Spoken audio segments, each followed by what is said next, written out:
Lately a lot is that the more we foster interoperability, the more device data we allow to travel across whatever channel, the more data will flood into a doctor's office, and the doctor has to deal with the data and has to separate out what is good, what is bad, what is important, what's not. Or the case we have often, data arrives on a Saturday.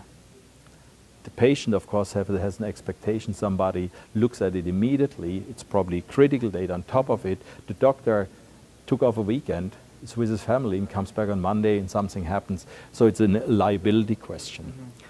Here's what I believe and what we in Continua believe. If we solve the interoperability issue, we leave more room for innovation to build analytics around the data and take more data into consideration to build smart system, clinical decision support system that supports the doctor and alarms him and say, look, this is all everything below a certain threshold, and that can wait until Monday. And there's these 2 or 3 cases that can be forwarded to his cell phone, to his smartphone, to be alerted.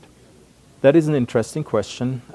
We are just right now looking into how to interface with those companies. We have or had good contacts to Apple. We had good contacts to Microsoft. The basic nature is these companies move very, very fast. They're not only moving very fast technologically, they're also moving fast organizationally. So the contacts you have today may not be there tomorrow because they change their business focus. So we are now really thinking about how where the synergies are. You can only attract a company like Apple or Google if you have a business proposition that matches what they're looking at.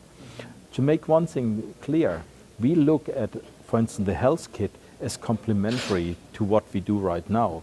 Because what the health kit does is it organizes the information flow within an Apple device, an iPhone, apps to apps. Whereas we look into, hey, how do we standardize the information coming from senders, from devices outside, and how we then also take the information after the app and bring it into an EHR. Don't forget it, we don't stop at the iCloud.